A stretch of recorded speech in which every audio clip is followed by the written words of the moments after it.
Alhamdulillah, rezeki kita bersama pada malam ini, rezeki ilmu sekarang, dan kedua rezeki jasadi selepas isyak nanti. Jangan bimbang, kita dapat rezeki ilmu belum isyak, dan selepas isyak nanti rezeki jasad kita.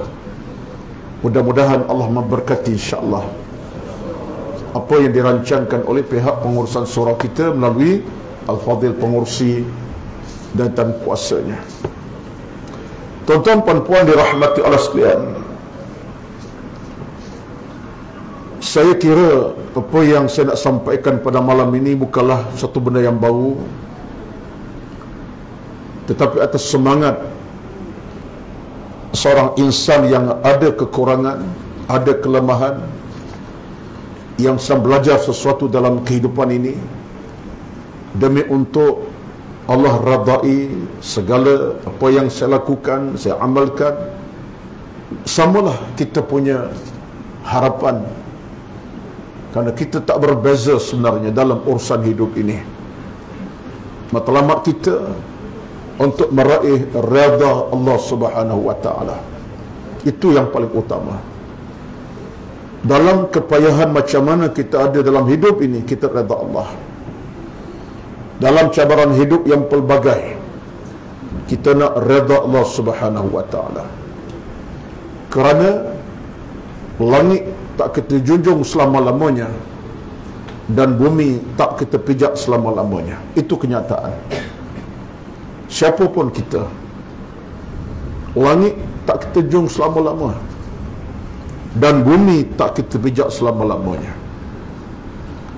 Sampai waktu ketikanya kita akan menghadap Allah Subhanahu wa taala. Kerana kematian tak pernah bersyarat. Kematian tak pernah bersyarat. Mesti nak mati orang tua dulu, orang muda lewat. Tak ada syarat begitu. Mati mesti orang sakit tenat, orang sihat tak mati lagi. Tak ada syarat begitu tentang kematian. Mati mesti orang umur dah lanjut, anak-anak muda tak mati lagi. Tak ada. Kematian bila tak bersyarat, artinya bila-bila masa sahaja. Yang tua ataupun yang muda, yang remaja ataupun yang dewasa, ayah ataupun anaknya, tak kira siapa. Boleh jadi malam ini saya Allah rezekikan masih hidup, pengurusi besok tak ada. Contoh pengurusi, ataupun pengurusi besok meninggal, saya masih hidup. Agak-agak lah ya? Atau pengurusi besok mati, saya masih bernyawa. Bila ustaz nak mati ustaz? Kesian ke pengurusi? Tak tuan-tuan. Boleh jadi saya besok tak ada lagi dah. Pengurusi sihat walafiat. Itu kenyataan. Jadi benda-benda macam ni kita kena letak dalam kotak pemikiran kita. Kenapa? Sebab dalam Islam ini, itulah kaedah sebuah kehidupan. Itu kaedah sebuah kehidupan beragama. Kalau tidak, tuan-tuan, kita lalai, kita lupa, kita leka, kita cuai. Dan kita kena faham, ini cabaran kita. Dunia boleh menipu kita, apalagi dunia yang banyak masalah, yang boleh masuk dalam hati jantung, boleh merosakkan kehidupan kita. Itulah tuan-tuan, puan-puan dirahmati sekalian, kita nak kena sentiasa berada di sebuah perjalanan yang sejahtera dan selamat. Pilihan kita tak ada yang kedua ketiga. Pilihan kita ialah bersama Islam. Itu pilihan kita. Ilmu diraih, iman diperkemaskan, amal soleh diperbanyakkan. Itu perjuangan kita. Ilmu cari. Tak cukup mengaji di surau Uthmaniyah, mengaji di masjid yang tertentu. Tak cukup mengaji ilmu fiqh, mengaji ilmu tasawuf. Tak cukup mengaji ilmu tafsir, belajar ilmu hadis. Tak cukup mengaji 2 kali seminggu, mengaji setiap malam. Itu ilmu. Tak cukup baca hadis, baca Quran. Ilmu diraih. Dan iman diperkemaskan. Kenapa iman perlu diperkemaskan? Sebab iman penyelamat kita. Ia boleh menentukan hitam putih hidup iman. Ini halal, ini haram, ini baik, ini buruk. Iman. Iman menyuluh kehidupan kita. Mana dosa, mana pahala, mana baik buruk, iman menyuluh. Mana jalan kebaikan, mana jalan kejahatan, iman. Mana jalan ilmu, mana jalan maksiat, iman. Dan amal soleh perlu diperbanyakkan. Amal sunat dikerjakan, amal wajib dilaksanakan. Apa kebaikan berbentuk amal salah diperbanyakkan. Kenapa? So, amal salah adalah bekalan kita. Kata Al-Imam Al-Qurtubi rahmatullahi alaihi, 3 rukun asas ini wajib dipertahankan sebagai seorang muslim dan mukmin. Disebut sebagai al-usus al-thalatha. 3 usus, 3 asas utama. Pertama, ilmu sebagai pemandu. Kedua, iman penyelamat. Dan amal salih bekalan kita. Inilah asas utama dalam sebuah kehidupan. Inilah asas utama yang Nabi bawa kepada kita. Satulah cabaran untuk ilmu, amal salih dan iman bukan mudah. Bukan mudah. Kita ada surah dan masjid sebagai contoh. Ini anak kita daripada tahfiz, Tok Guru yang hebat, Al-Fadil Ustaz Salah Thani, Ustaz Mujahid kan, guru yang alim dengan Qurannya di dada. Bukan mudah nak jadi anak-anak pelajar sekolah tahfiz begini. Bukan mudah nak meraihkan surau atau pengusi. Surau tersergam indah di kawasan lokasinya orang bukan sikit, ramai, ribu rumah. Surau boleh muat sampai agak 500. Tapi orang tak cukup angka 500. Rumah dekat 1000. Orang tak sampai 500. Malam ni Alhamdulillah dekat dengan 2000 orang. Masuk kipas lampu kita ke belakang lah, pengusi. Bukan mudah. Orang kadang-kadang susah nak hadir. Walaupun tersergam bangunan surau yang indah, boleh masuk 500 orang. Air condition pun ada, kipas pun berpusing. Apa yang tak lengkap macam sekarang, sejuk dalam suasana. Tetapi nak cari orang sesat ke masjid dengan penduduk hampir 1000 rumah contohnya, bukan mudah. Orang lebih seronok nak berada di restoran Tom Yum, di shopping center, berlegar tawaf shopping center daripada pukul 7 hingga sampai tutup shopping center. Contoh, ini bukan berlaku di belah Sentul, ini berlaku di belah Shah Alam. Sini selamat. Tuan-tuan, cabaran. Saya bukanlah nak komen secara sakit, tetapi ini kenyataan kita. Cabaran. Saya yakin pihak surau Osmaniyah melalui pengurusi jawatan kuasa gigih berusaha merancang program ke depan. Di luar ada berapa orang lagi tu? Ada 400 orang di luar ke? Masuk. Tuan-tuan, saya sebut ini sebab saya tahu cabaran akhir zaman yang berat. Lepas Nabi ingatkan kepada kita tentang cabaran di akhir zaman. Kerana penyakit banyak dalam masyarakat kita. Penyakit nafsu serakahnya, syahwat yang tak ada sempadannya, dunia yang menipu, macam-macam. Dan saya sebut ini bukanlah saya nak sebut kepada saya sendiri. Hidup penuh cabaran. Tetapi kita faham, kita yakin, kita percaya. Laluan kita tidak boleh tidak. Ilmu lah pemandu kita, iman penyelamat kita, amal salah bekalan kita. Kalaulah kita nak selamat di alam sana, bahagia di alam sana, syurga kita raih, kita dapat syurga Allah dan redha Allah Azza wa Jalla. Itu Tuan Imam, ya. Itu keyakinan kita. Satulah tuan-tuan dirahmati Islam dan saya ikhlas. Bila bercakap tajuk macam ni, bila tengok wajah-wajah, apalagi ada anak-anak tahfiz Al-Quran dalam usia anak saya ni, usia anak saya ni, sebab anak sulung saya dah masuk 31 tahun. Ya, sekian dimaklumkan, beritahulah juga. Ya, cucu pun dah masuk 5 orang. Ya, pengusia ada cucu belum lagi. Patut, sebab nampak macam 23 tahun umur pengusia, orang muda lagi. Tak apalah, pengusia akan sampai tahap bercucu, beranak pinak, cucu cicit. Saya merasa tuan-tuan, sungguh demi Allah, dia tengok wajah anak-anak muda macam ni, saya kata diri saya, demi Allah,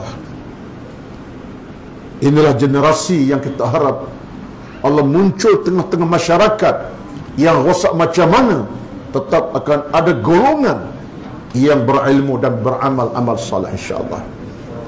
La tazalu ta'ifatun min ummati zahirin 'ala al-haqqi la yadurruhum man khalafahum wala man khadhalahum hatta ya'ti amrullah.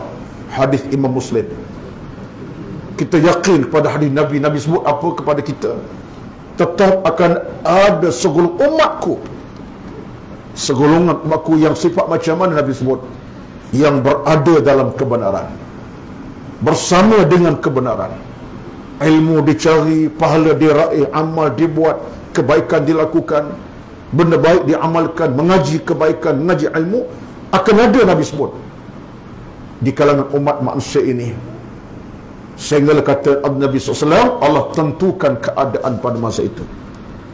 Maka kita harap, kita doakanlah tuan-tuan, dalam era zaman hari ini yang penuh dengan ujian yang tak pernah selesai, ujian penyakit, ujian akhlak yang runtuh, macam-macam lah. Dan kita masih dalam suasana ujian penyakit yang belum selesai, COVID-19 dan seumpamanya, macam-macam penyakit moral akhlak. Kita harap sangat-sangat atas hadis Nabi tadi, akan ada golongan yang zahirin 'alal haqqi, yang berada dalam kebenaran agama, mengaji, belajar, termasuklah anak tahfiz Quran kita.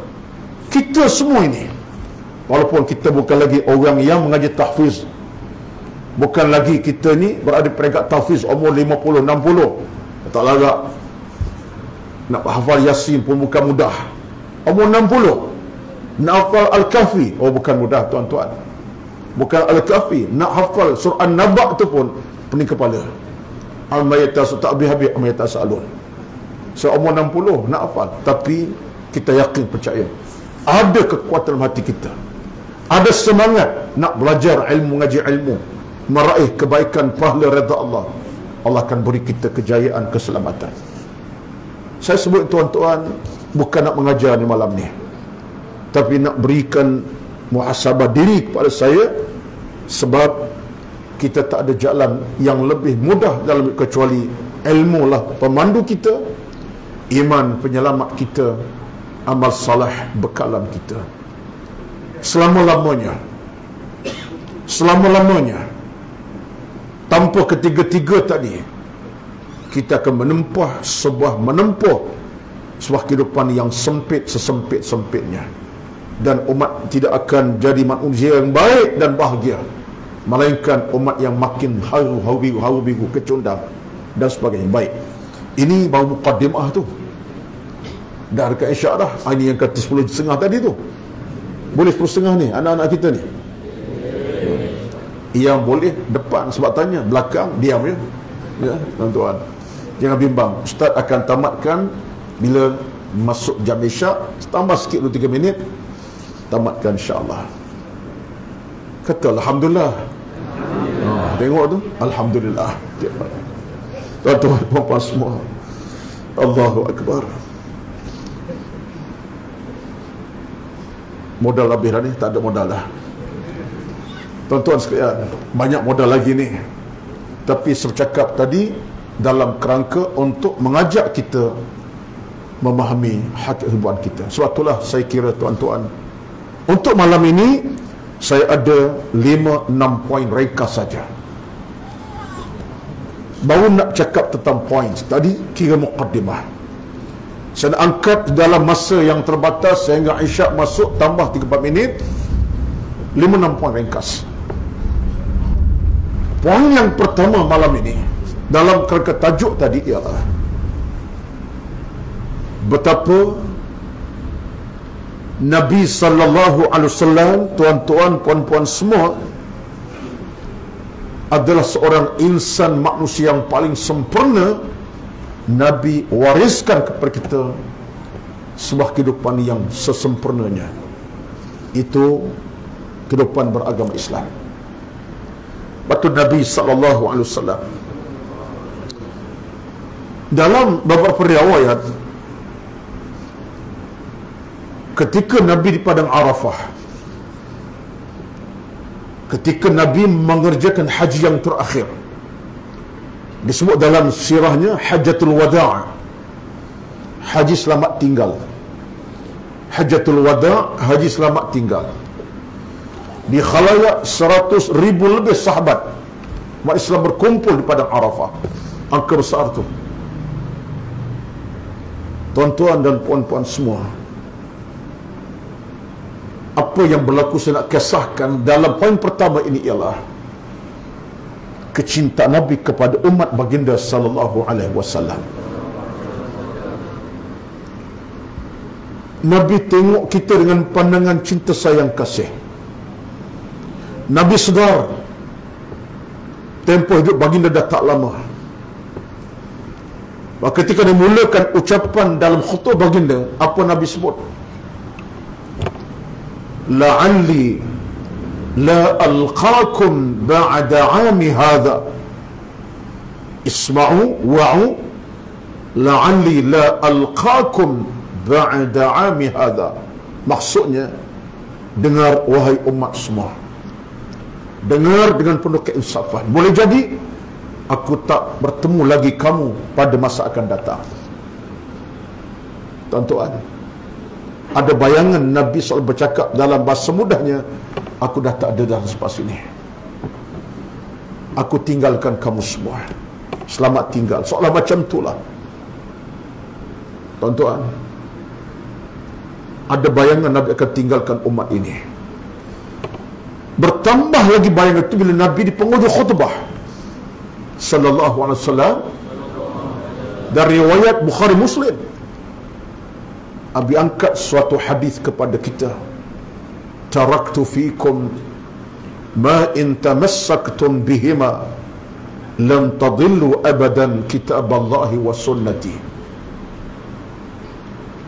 Dalam khutbah panjang, khutbah tu pula kalau kita tengok dalam khutbah tu Al-Fadil Tuan Pengusi, 1001 makna Nabi sampai. Isu keluarga, rumah tangga, isu amalan, isu keimanan, pelbagai dalam khutbah panjang. Di penghujung Nabi kata apa? Aku tinggal kepada kamu dua pesanan yang besar, pesaka yang besar. Kamu tak akan sesat, tak akan binasa, tak akan hancur, tak akan menyeleweng, iaitu bersama dengan Al-Quran dan sunnahku, hadisku Nabi SAW. Tuan-tuan, penghujungnya lagi Nabi sebut perkataan, falyuballighu syahidul ghaiba, maka tolong sampaikan yang hadir ini sampai kepada orang tidak hadir. Tuan-tuan, saya sebut ini sebab bagi saya lah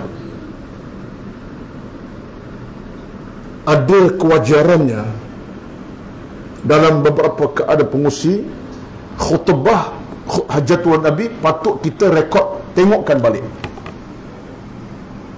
patut tengok kembali. Maksudnya baca semula dan berikan kupasan syarahan. Tengok balik konten, kandungan khutbah tersebut daripada awal akhir, patut dan wajar. Kenapa? Penuh dan syarat dengan pesanan wasiat, sebab Nabi nak tinggalkan kita. Apa hujah pertama saya tadi? Nabi seolah nak ingat kepada kita bahawa tak ada jalan keselamatan, jalan keamanan kecuali kita bersama dengan Islam.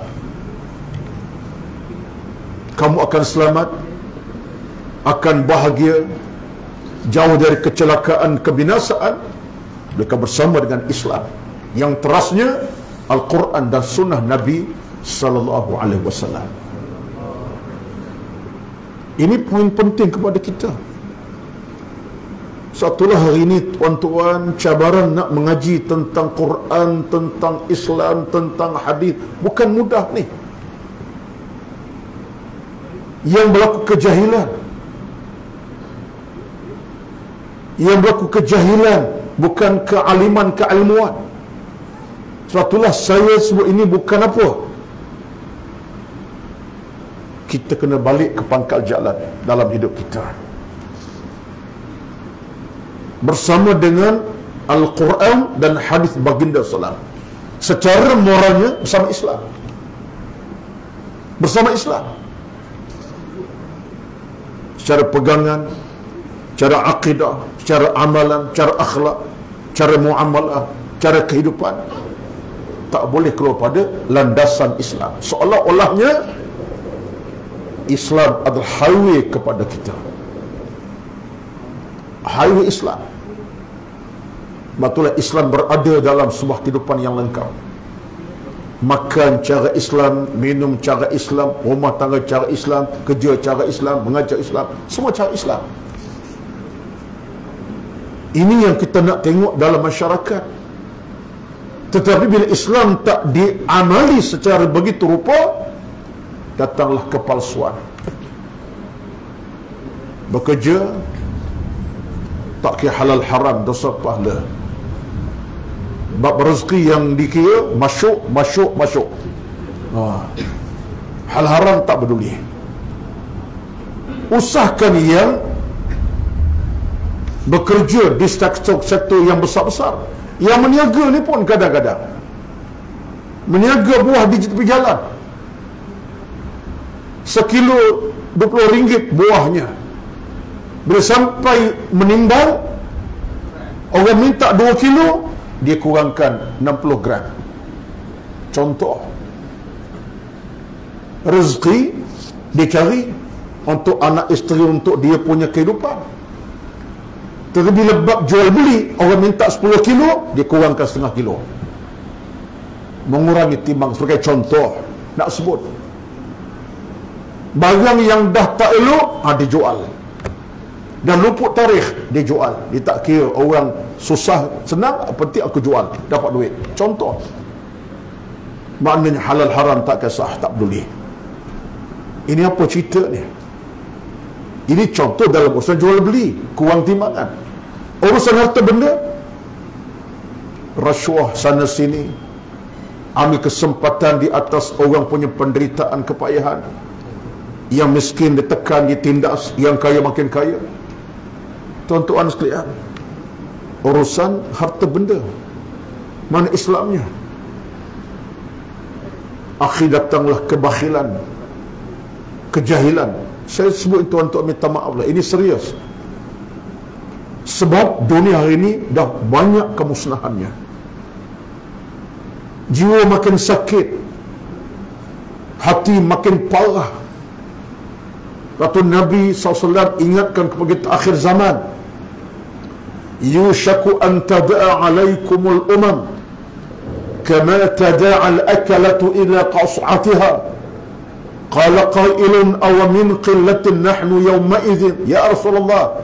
Qal bal antum yawma idhin kathir walakinnakum ghasa'un ka ghasa'is sayli wala yanzi'anna Allahu min suduri aduwikum al-mahabata wala yaqdhifanna Allahu fi qulubikumul wahna.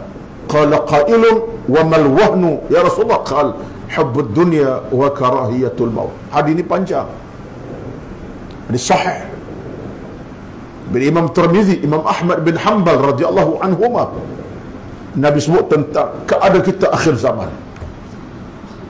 Kita hilang kekuatan, ramai hilang akhlak, hilang agama, hilang moral. Saya nak hadis ni tuan-tuan, nak tafsir boleh sejam setengah, tak cukup masa. Kita serah kepada guru kita lah yang datang ceramah buat tuan-tuan, minta kupas hadis ni. Tapi Nabi sebut apa cerita dalam hadis ni? Nabi sebut kerana kita ada penyakit cintakan dunia, benci kematian, lupa kematian. Bila dunia masuk dalam jiwa hati, Islam tak bertapak dah. Cari harta tak halal haram tak kira, berniaga tipu orang pelanggan, buat kerja tak kira halal haram dosa pahala. Ini benda-benda yang menakutkan kita. Satulah kata seorang tokoh besar dalam bidang tafsir, Al-Syekh Muhammad Mutawalli Asy'arawi, ketika menafsirkan ayat Al-Quranul Karim, ayat yang berbunyi a'udzubillahi minasyaitanir rajim, man 'amila salihan min dzakarin aw untha wa huwa mu'minun falanuhyiyannahu hayatan thayyibatan. Kata Asy'arawi, almarhum meninggal tahun 88, apa kata dia? Bukan mudah kita nak meraih sebuah amal salah yang betul salah. Sebagai Allah sebut dalam Al-Quran, siapa buat amal salah, Allah akan beri kehidupan yang bahagia tenang, hayatan tajibatan, hati bahagia, jiwa tenang, seamal salah. Tapi kesyarawi bukan mudah. Selagi mana bercampur aduk antara yang baik dan salah dalam hidup kita, selama tu hati kita makin sakit. Rezeki dicari, tapi haram bersama rezeki tadi, hati takkan tenang. Rezeki dicari tapi benda haram masuk sama, hati takkan tenang. Kata Sya'rawi, sebenarnya tidak akan tercapai kejayaan keselamatan selagi mana dalam hidup ini ada benda-benda yang bersifat kejahatan, keburukan. Tuan-tuan, sebab itulah kadang-kadang saya tak nak bercakap tentang orang lain, saya sebagai seorang insan yang lemah ini. Kenapa kadang-kadang dalam hidup kita ada ujian mendatang, tak selesai ujian mendatang. Ada musibah macam tak selesai musibah. Berdoa dah, jawapannya mudah saja. Saya kata untuk saya lah, kita ada something dengan Allah Subhanahu Wa Taala. Kata orang Jawa, something wrong dengan Tuhan. Ada masalah dengan Tuhan. Kita angkat tangan, ya Allah, minta keselamatan, keamanan, kebahagiaan. Tapi macam Allah tak terima amalan doa kita. Ada masalah dalam hidup, ada something dalam hidup, sebab ada benda yang tak kena dalam kehidupan kita.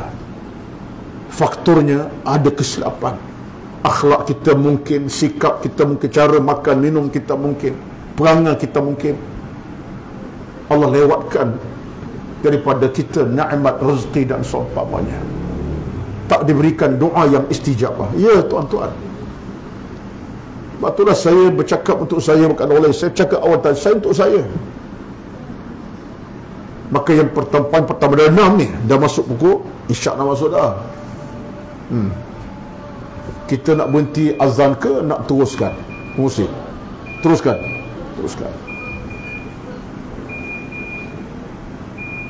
Musik kata teruskan, saya patuhlah, ya. Kalau musik kata kita azan, kita dengar azan dulu, tak apa masalah, tak ada masalah. Tapi azan syiar penting, ya. Tuan-tuan sekalian, maka pertama ialah kita kena pertahankan Islam dalam kehidupan kita. Maka tuan-tuan, untuk pertahankan Islam dalam hidup kita, poin yang kedua saya ialah kita mesti sentiasa bersama dengan ilmu. Pengkalan kita dalam hidup ini ada di depan kita. Pengkalan kita ada di kiri kanan kita. Di mana kita berada sekalipun, bersama ilmu. Apalagi dalam suasana kita ada surau, kita ada masjid. Ini poin kedua saya. Itulah tempat yang paling aula, yang utama kita nak menambahkan kefahaman surau dan masjid. Tempat paling utama nak membetulkan cara sebuah kehidupan yang lebih baik, surau masjid.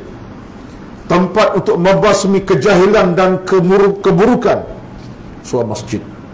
Tempat untuk membina hubungan akrab sama kita dalam kerangka agama, jauhi pada sifat buruk dan keji, permusuhan, perkelahian. Suruh ada masjid. Apa sajalah. Masjid pengkalan. Iman, ilmu, amal, perpaduan dan seumpamanya. Dan orang yang lazim masjid, bersama masjid, tidak pernah dikecewakan oleh Allah Subhanahu wa taala. Baik siapapun kita, jiwanya melekat dengan masjid, jiwanya melekat dengan surau, mereka tak akan dikecewakan Allah Subhanahu wa taala. Surah At-Taubah. At-Taubah ayat berapa tu? Ustaz tak ingat ayat berapa. Ada ayat Allah sebut apa? Innama ya'muru masajidallah man amana billahi wal yawmil akhir. Di hujung ayat Allah sebut fa'asa ulaika an yakunu minal muhtadin. At-Taubah 108 ke? Minta maaf kata tak betul, tapi surah At-Taubah. Carilah ayat itu. Penghujung semua kepada kita. Orang yang berjaya, yang beruntung, yang dapat hidayah, dapat keselamatan, fa'asa ulaika an yakunu minal muhtadin. Allah jaga dia, Allah pelihara dia, Allah akan beri bimbingan kepadanya. Dapat segala pintu rahsia kebaikan, Allah beri hidayah. Siapa kata Allah orang ini? Orang memakmurkan rumah Allah Subhanahu wa taala. Yang datang ke masjid, ilmu dicari, ilmu diraih di masjid, di surau, mengaji. Tuan-tuan, ringkas poin kedua saya, ini yang kita kena pertahankan. Saya sebut di banyak tempat, saya kata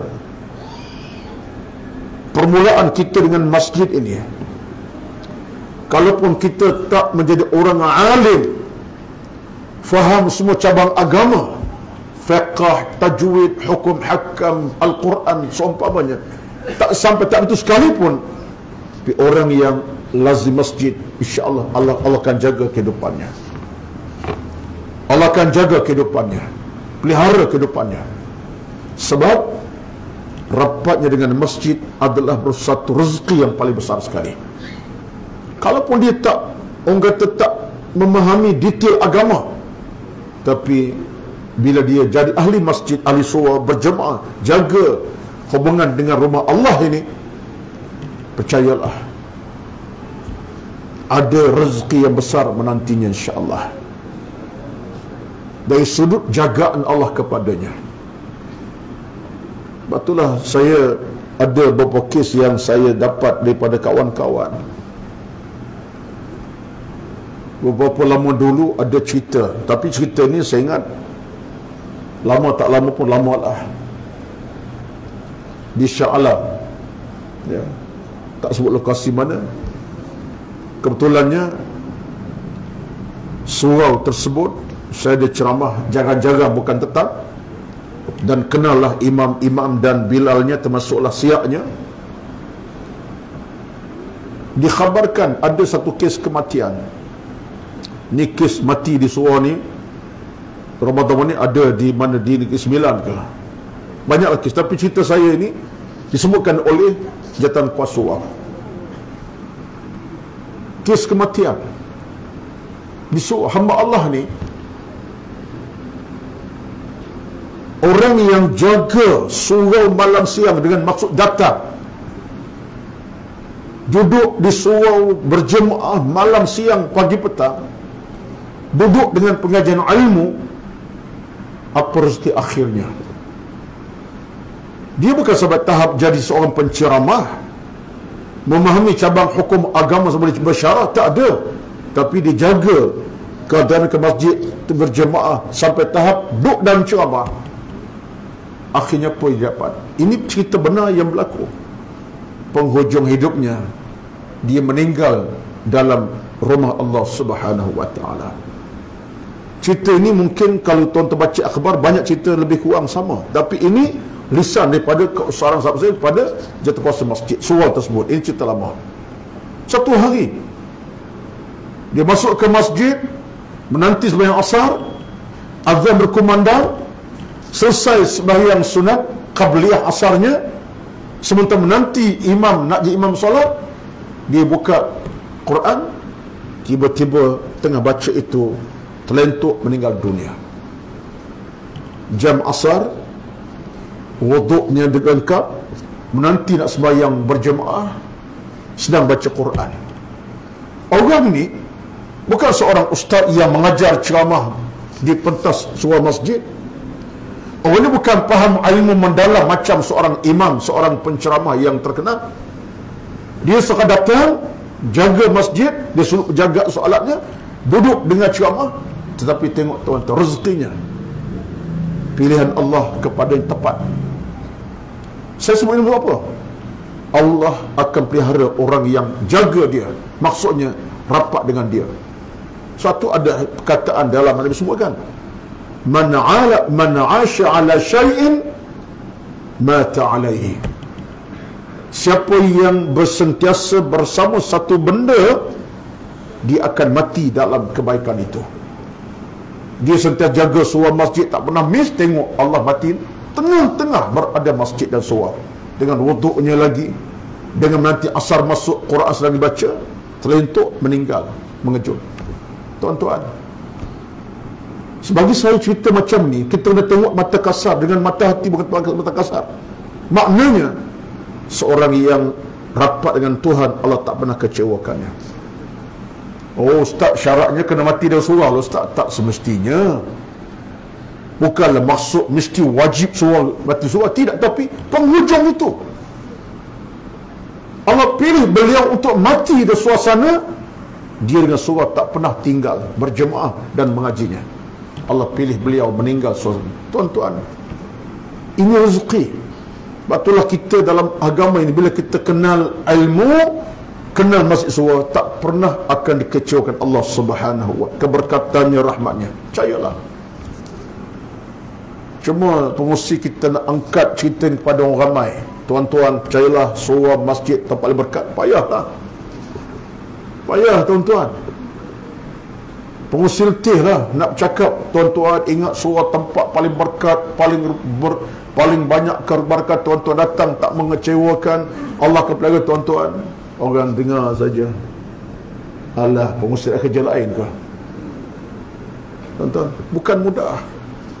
Nak panggil orang mari, ada cara dia. Tumbangkan tiap minggu kambing 16 ekor.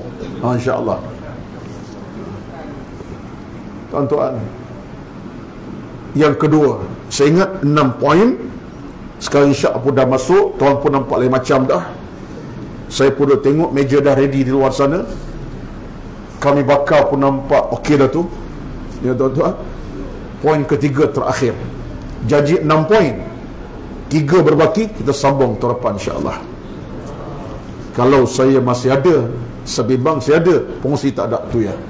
Tuan, bergurau pengusi tak apa, sedikit pengusi boleh bergurau ya. Walaupun dia pakai emas, tapi nampak wajahnya boleh bergurau.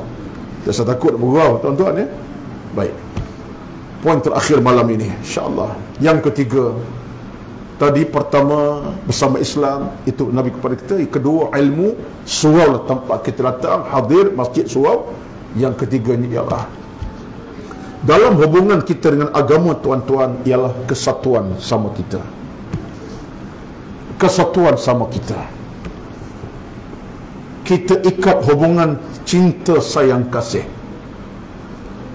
Dalam Islam tidak ada di sana namanya kebencian, permusuhan, kata mengata, caci mencaci, dendam mendalami. Tidak ada dalam Islam.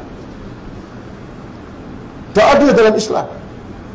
La taqata'u wa la tadabaru wa la tanajashu, dan panjang hadis Nabi sebut. Jangan, Nabi kata, kamu dendam mendendami, putuskan hubungan ar-rahim, kata mengata. Jelas. Betullah dalam agama ni kita nak ikat sama kita. Yang jauh kita rapatkan, yang dekat serasi-serasikan, yang kurang ilmu kita rapatkan dengan ilmu, yang berdosa kita ajak kembali ke pangkal jalan, yang dah baik kita angkat kebaikannya. Ini kekuatan agama. Ini suatu sendi penting dalam beragama.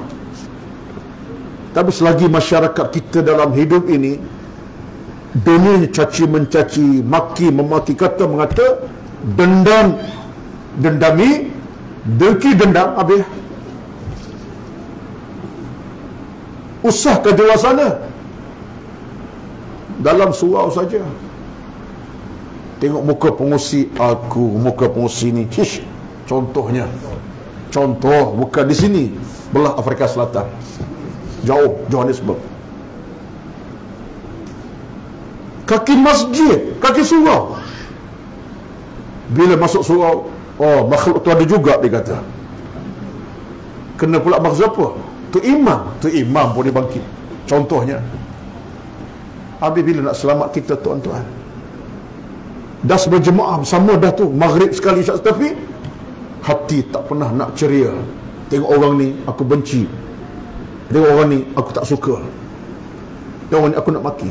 Tuan-tuan, di mana kekuatan kita?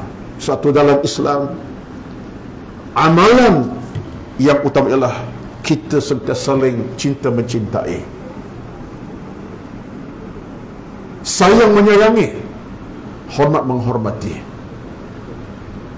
Ini kaedah. Tapi masyarakat kita ada unsur demikian. Sementara sekarang ni dunia kita dunia mudah, ni merupakan tempat yang boleh melahirkan kebencian. Nak maki pengusi surau, tak payah jumpa dia, tulis saja, sebarkan kepada grup WhatsApp. Apalagi kalau ada unsur fitnah, contohnya pengusi kita ni sekian, sebar 40 WhatsApp grup, cukup untuk jadikan kebencian tu makin berpanjangan. Contoh, kerana tak suka ni, kadang-kadang tak payah bersyarah panjang, tulis je. Boleh 10 perkataan, boleh 20 perkataan, sebar. Tuan-tuan sekalian, sebab itulah kadang-kadang kita ni ada diancam oleh banyak perkara. Satu, ada hadis sebut 3 benda yang boleh merosak kita, di antara Nabi sebab itu qil waqal.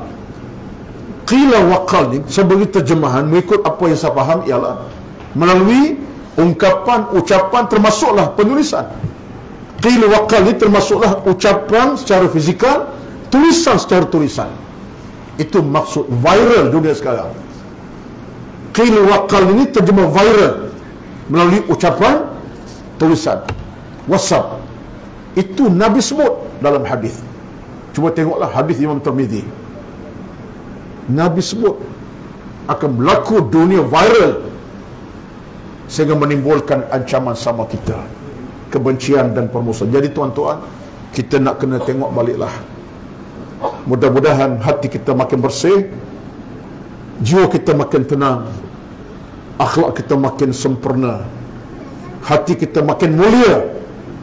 Tak ada dalam hati kita walaupun sekelumit benar-benar boleh merosakkan amal kita dan iman kita kepada Allah Subhanahu Wa Taala. Saya kira kalau nak panjangkan cerita, panjanglah pada malam ini. Itulah sekadarnya dalam masa yang terbatas. Isyak dalam memasuk. Kalaulah sampai mesej ilmu pada malam ini, saya sangat bersyukur kepada Allah SWT. Kalau tak sampai, itu kelemahan saya. Tapi saya bercakap tadi daripada hati kecil saya yang ada kelemahan, yang ada kekurangan. Tapi saya bercakap dalam nada, ya Allah, ya Tuhanku, lengkapkan imanku, amalku, ilmuku, ya Allah, untuk aku bersama dengan orang lain ke arah mencari redha-Mu, ya Allah. Itu harapan saya. Saya doa kepada Tuhan semua, adik-adik kita semua yang hadir malam ini, anda adalah orang yang paling beruntung. Kekalkan apa yang anda lakukan, teruskan dengan penuh usaha gigih. Anda tidak akan kecewa. Satu hari kedatang anda orang terbaik, penyelamat umat, insya-Allah. Dan kepada kita mak bapak pula, teruskanlah dalam beramal ibadat. Doa kita yang berpanjangan, mencari ilmu dan amal salah, iman yang kuat kokoh. Mudah-mudahan Allah permudahkan urusan kehidupan kita, berkat kehidupan, dirahmati Allah amalan kita, dikabulkan amal-amal kita, akhirnya hidup kita dalam ketenangan. Dunia Allah radai, akhir Allah radai. Dunia Allah berkati, akhir Allah radai. syurga menanti kita, amin ya rabbal alamin. Wallahu a'lam. Itulah sekadar pengusi dan penghujungnya saya ucapkan pada semua, kullu amin wa antum bi khair, minal a'idin wal faizin. Selamat beramal, selamat meraihkan Syawal dengan penuh keceriaan, tapi jangan lupa batas-batas ilmu amal kita jagai. Itulah sekadar pada malam ini. Wallahu a'lam. Aqulu qawli hadza astaghfirullahal azim li wa lakum wa lisairil muslimin wal muslimat fastaghfiruhu lil ghafurur rahim. A'udzu billahi minasy syaithanir rajim. Bismillahirrahmanirrahim. Alhamdulillahi rabbil alamin. Wassalatu wassalamu ala sayyidina Muhammad wa ala alihi wa sahbihi ajma'in. Allahumma inna nas'aluka ridha'aka wal jannah. Ya Allah, ya Tuhan kami, mohon kami kepadamu redha-Mu dan syurga-Mu. Allahumma jammilna bil afiyati was salamah. Ya Allah, hiasilah kami dengan keafiatan dan keselamatan. Allah menawwir qulubana bil iman. Ya Allah, cahayakan hati-hati kami dengan iman. Allahumma a'inna ala zikrika. Ya Allah, tolong bantulah kami untuk ingat kepadamu, wa syukrika, dan syukur kepadamu, wa husni ibadatika, dan elok sempurna ibadah kami kepadamu. Allahumma ahyina bil iman. Hidupkan kami dalam iman. Wa amitna bil iman, dan matikan kami dalam iman. Allahumma ja'alil Qur'ana rabi'a qulubina. Ya Allah, jadikan Al-Quran berada bersama dalam jantung hati dan jiwa raga kami. Allahumma taqabbal minna. Terimalah kami ya Allah. Innaka sami'ud du'a. Kalau Tuhan kami yang mendengar rintihan kami, mendengar doa-doa kami, mendengar munajat harian kami. Allahumma ghfir lana dhunubana. Ya Allah, ampunkan dosa-dosa kami. Wali walidina, dosa ibu ayah kami. Kama rabba'una sighara, bagaimana mereka didik kami daripada kecil hingga dewasanya kami. Rabbana atina fid dunya hasanah. Ya Allah, ya Tuhan kami, berilah kepada kami dunia yang bahagia, membahagiakan kami. Wa fil akhirati hasanah, akhirat yang bahagia, membahagiakan kami. Wa qina azaban nar, dan jauhkan kami, hindarkan kami ya Allah dari bakaran api neraka yang bernyala-nyala, yang menakutkan kami, menggerunkan kami, membinasakan kami. Wassallallahu ala sayyidina Muhammad wa ala alihi wa ashabihi ajma'in. Subhana rabbika rabbil izzati amma yasifun, wa salamun alal mursalin, walhamdulillahi rabbil alamin. Taqabbalallahu minkum, taqabbal ya karim. Wassalamu alaikum warahmatullahi wabarakatuh.